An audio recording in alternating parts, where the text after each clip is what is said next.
제7공화국 개헌 띄운 이재명. 검찰 영장 청구권 폐지. 김호경 에디터. 더불어민주당 이재명 대선 후보가 18일 대통령 4년 연임제와 국무총리 국회 추천, 검찰의 영장 청구권 독점 조항 폐지 등을 골자로 한 개헌 구상을 밝혔다.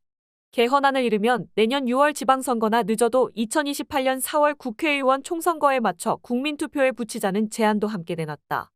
그간 정치권과 시민사회 일각에서 이 후보가 개헌에 소극적이거나 논의를 회피한다는 비판을 가하기도 했으나 이 후보는 개헌은 필요하지만 지금은 내란 종식에 집중해야 할 때라며 개헌 블랙홀로 인해 전선이 흐트러지는 상황을 경계해왔다.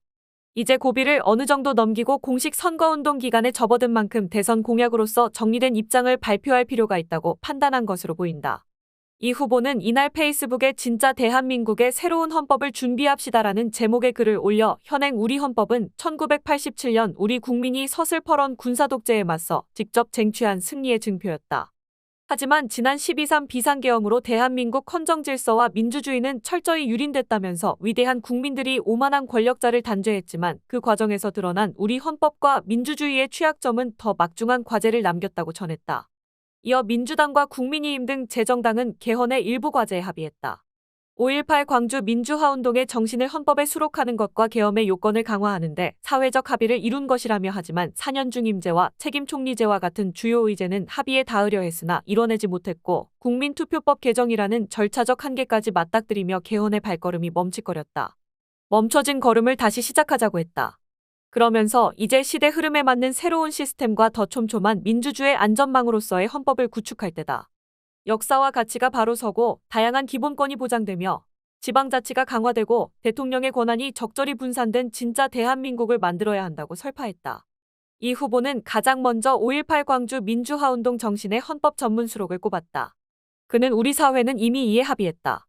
민주주의의 산 역사를 헌법에 명시함으로써 대한민국 민주주의를 한층 더 굳건하게 지켜나가자며 또 부마항쟁과 60항쟁, 촛불혁명과 빛의 혁명으로 이어진 국민 승리의 역사가 헌법에 수록될 수 있도록 사회적 논의를 시작하자고 했다. 다음으로 오랜 지론인 대통령 4년 연임제와 함께 결선투표제 도입을 제시했다. 이 후보는 대통령의 책임을 강화하고 권한은 분산하자. 대통령 4년 연임제 도입으로 정권에 대한 중간평가가 가능해지면 그 책임성 또한 강화될 것이라며 아울러 대통령 결선투표제 도입으로 민주적 정당성을 확보해 불필요한 사회적 갈등을 최소화해가야 한다고 설명했다. 윤석열 집권 이후 정권 돌격대로 전락한 감사원의 헌법적 개혁 방안에도 중점을 뒀다. 이 후보는 감사원은 행정기관의 사무와 공무원의 직무를 감찰하는 엄정한 감시자로서 본연의 업무에 충실해야 한다. 더 이상 감사원이 대통령을 지원하는 기관이라는 의혹과 우려를 낳아서는 안 된다면서 국회 소속으로 이관의 독립성을 부여해야 한다. 이를 통해 국회의 결산 및 회계감사 기능도 강화될 것이라고 역설했다. 윤석열이 국회 무력화 수단으로 악용해온 법률안 거부권의 제한도 주요하게 거론했다. 이 후보는 견제와 균형이라는 민주주의 원칙을 거슬러 묻지마식으로 남발되어 온 대통령의 거부권을 제한해야 한다. 본인과 직계가족의 부정부패, 범죄와 관련된 법안이라면 원천적으로 거부권을 행사할 수 없도록 해야 한다면서 이를 지키지 않으면 국회가 헌법재판소에 권한쟁의 심판을 청구할 수 있도록 해 삼권분립의 가치를 바로 세워야 한다고 했다. 비상명령 및 계엄 선포에 대한 국회 통제 권한을 강화하는 방안도 제안했다. 대통령이 비상명령이나 계엄을 선포하려면 사전에 국회에 통보하고 승인을 얻도록 하며 긴급한 경우에도 24시간 내 국회 승인을 얻지 못하면 자동으로 효력을 상실하게 해서 아닌 밤중에 비상계엄이 다시는 일어날 수 없도록 해야 한다는 것이다. 국무총리 임명과 관련해서는 국회 추천을 받아야만 총리를 임명할 수 있게 하자고 했다. 대통령이 총리의 권한을 존중하도록 해 총리로서 맡은 바 직무를 더 든든히 수행하도록 하기 위함이다.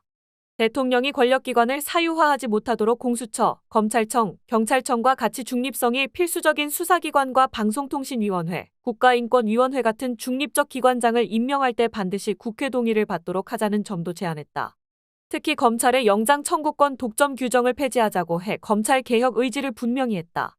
현행 헌법은 체포, 구속, 압수 또는 수색을 할 때에는 적법한 절차에 따라 검사의 신청에 의하여 법관이 발부한 영장을 제시하여야 한다. 모든 국민은 주거의 자유를 침해받지 아니한다. 주거에 대한 압수나 수색을 할 때에는 검사의 신청에 의하여 법관이 발부한 영장을 제시하여야 한다고 규정하고 있다. 이 같은 검사의 영장 신청권을 헌법에 명시한 국가는 우리나라가 유일하다. 이를 근거로 검찰은 검사의 수사권이 천부의 권리인 듯 헌법상 권한이라고 강변하며 입법권을 가진 국회의 검찰 수사권 축소 또는 박탈 시도에 극렬 저항해왔다.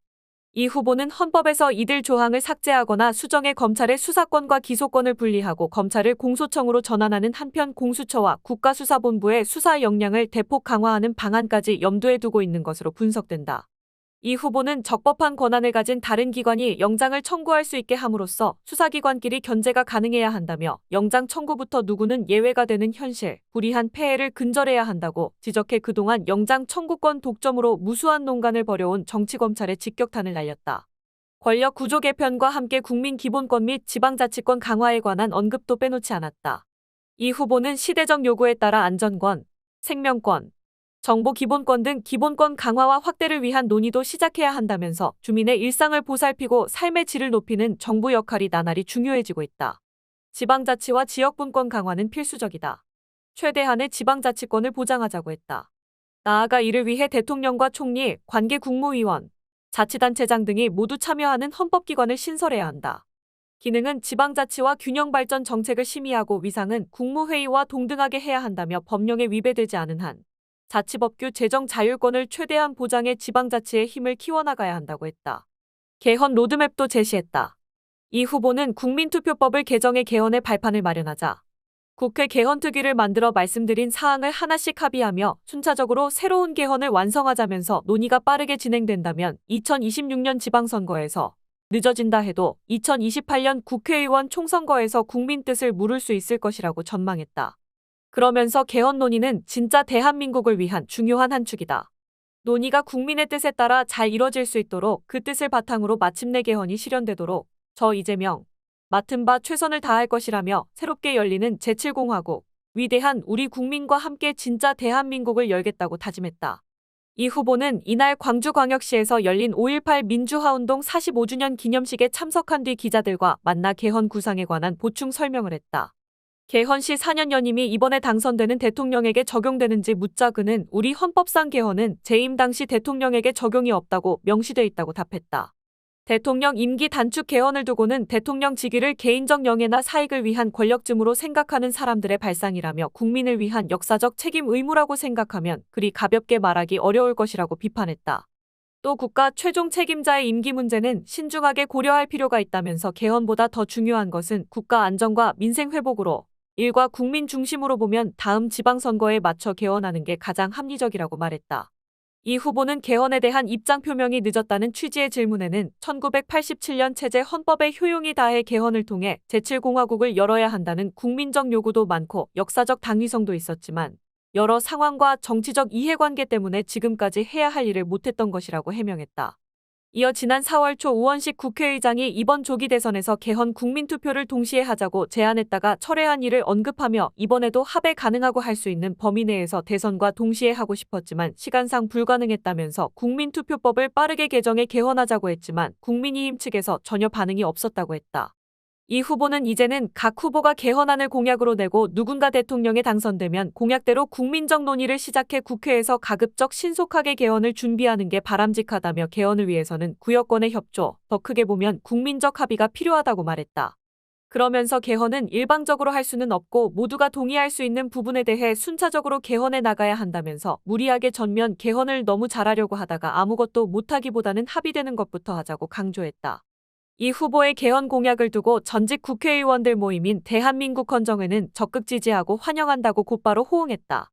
종전부터 개헌의 당위성을 피력해왔던 헌정회는 이날 보도자료를 통해 그동안 헌정회가 추진해온 분권형 권력구조 개헌안과 맥을 같이 하는 방안으로 높이 평가한다면서 특히 헌정회가 지난 16일 각 당 대선 후보들에게 오는 21일까지 분권형 권력구조 개헌안에 대한 공식 입장을 밝혀달라는 공문을 보냈는데 이 후보가 제일 먼저 공개적으로 화답한 데 대해 감사를 드린다고 전했다.